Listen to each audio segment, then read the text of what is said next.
So after many complaints and many disappointments from the death of Kilnaka more specifically, episode 4 was mired with a lot of things, but the death of Kilnaka was very underwhelming. To say the least, it was even more underwhelming to see that he died without even a death scene. May just enters his sanctuary and finds him dead in his chair with a slash across his chest, meaning that perhaps he didn't even fight. He couldn't get the chance to even fight, and we see a Wookiee Jedi, a rare occurrence, never seen in live action, get killed without even a fight scene, without his lightsaber, without getting into action with his green lightsaber. It's pretty bad and disappointing to say the least, because even in episode 1, we expected a lot from the character of Carrie-Anne Moss, Master Indara, but she also died in a very similar nature, albeit with a small fight scene against May. We then turned into the flashbacks thinking that we will get a lot more from Indara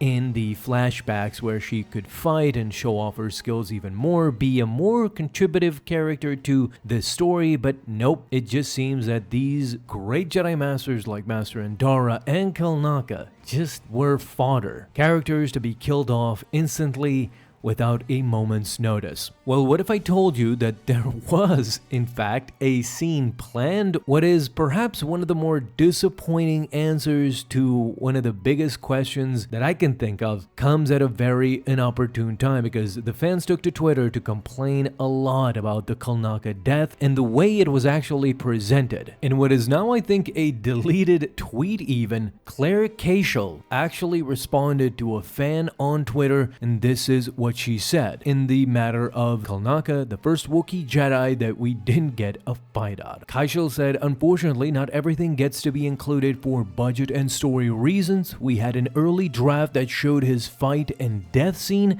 but it ultimately broke the POV of the episode in a way that I think wouldn't have worked as well." Yeah, I might buy the story reasons, albeit it's an early draft and you can rework it into the story perhaps and give us a Wookiee Jedi fight, but come on, budget reasons? I don't think a $200 million episode suffers from budget reasons. All in all, it's pretty disappointing, as you can see, that they really planned a fight with Kilnaka. This is what we were expecting, and to be let down by both Indara and now Kilnaka too. Just be thankful that we got Master Soul. And in watching the episode, Kymir is also one of the more intriguing ones, but do we get disappointed with him, or do we get something out of him, out of his character and this acolyte person, this Darksider? Some are calling the Sith. It's really up in the air right now, but I really noticed something there too. I think a culmination to what will be revealed as Kymir being this secret Sith Lord, that undoubtedly there is something very fishy going on with him, and especially what I think is that they are using the myth, the legend of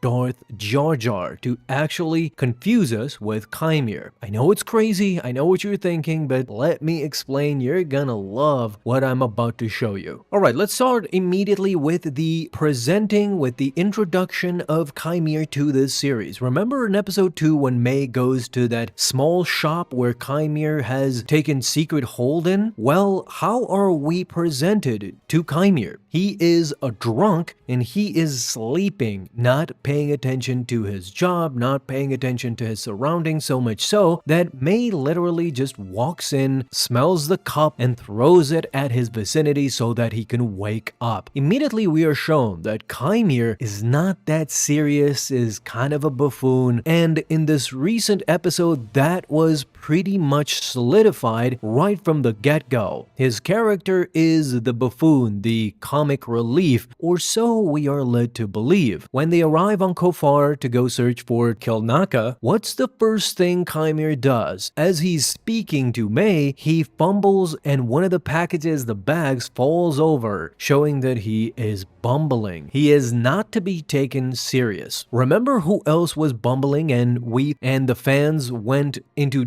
deep diving, showing that indeed Jar Jar is not what he's supposed to be. George Lucas in the end elected not to go with the Sith version and just cast Jar Jar aside. I mean, to this point, we don't really know what happened with Jar Jar. The book Aftermath showed that he was a gesture on someplace and a kid approached him, but that's not really a conclusion. And now we see that Darth Jar Jar theory presented to us front and center by the writers of The Acolyte. They are using the Darth Jar Jar theory to actually give Chimere this nuanced character. This character that undoubtedly, if you watch episode 4 till the end, you know that something really fishy is going on with Chimere. Not only does he know a lot, if you watch episode 2, the way he talks to May and the way he talks to all these people, he really looks like a Sith in hiding, in disguise. He wants his friends close and his enemies closer, so he is keeping literally everybody at bay by being right in front of their noses. I've seen a lot of fans speculate that not only is he this secret Sith, but also that he is not the master. He is the apprentice to a real Sith master, perhaps even Plagueis by this point. He wants to train May in order for them to team up together and kill his real master, the real Sith Lord, albeit that's a bit far-fetched. From this series, we have seen that twists are always abound, so nothing would really give me pause. I know that the way the writers spoke and the showrunner Leslie spoke about this show, I know that twists are definitely coming by the end, by the finale, but I'm assuming that it's gonna have a lot to do with the twins. And I know even since episode 2, I've heard speculation that Chimere might be the secret Sith Lord who is hiding right under the Jedi noses. This is of course a parallel to Palpatine, who hid right in front of the Jedi and they couldn't really discover him. Let's not forget also that Chimere was the one who almost uttered the Sith code, "Peace is a lie," until he was interrupted by May, but you get the point. He knows so much even from episode 2. This episode as well, he knows that bounty hunters couldn't even make it into this jungle, and he seems to know a lot about Kelnaka and the Jedi. There's so much surrounding Chimere, so much mystery, that the speculation is completely valid. Furthermore, the ending of that episode. I'm gonna give you more hints that Chimere is actually the one. First of all, I'm sure everybody realized this, but the moment that Darksider killed Kelnaka, because the lightsaber wound was real fresh, May had already abandoned Chimere, thinking that he is just this bumbling idiot who can't really help her unless he is a hostage that she could negotiate for. Of course, Chimere already knew where Kelnaka was, so he released himself, sprinted towards the Kelnaka holdout,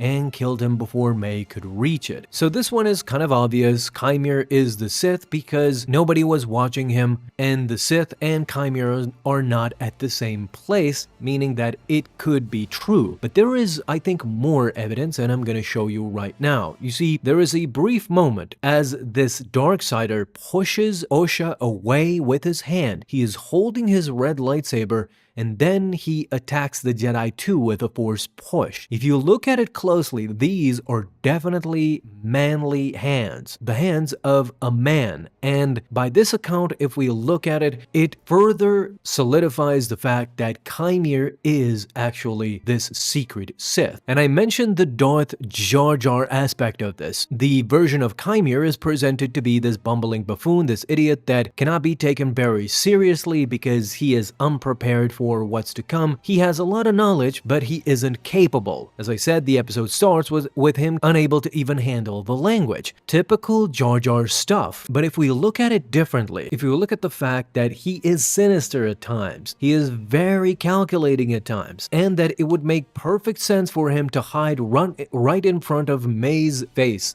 talking about the Master even with her. The Jedi are there. In their hubris, they can't even sense that this character is a Sith. But my final smoking gun, and it might be completely crazy, I know, you can call me that in the comments, but his mask is an out-of-universe mask of Darth Jar Jar. Think about it. It has a grinning smile. Who else has a grinning smile like this? None other than the Gungan Jar Jar. If we compare this right now, just take a look at Darth Jar Jar and this Sith mask. I think the showrunners are actually trying to signal to us that this Sith is considered a secret bumbling buffoon in real life, and that is Chimere. This is the connection between Chimere and this mask. I think this is a signal from the writers and the showrunners that about the true identity behind this mask. That is this laughing grin. That is this evil laughing grin. I don't know, anything is possible, but I would love to know what you guys think too. So talk to me down below in the comments.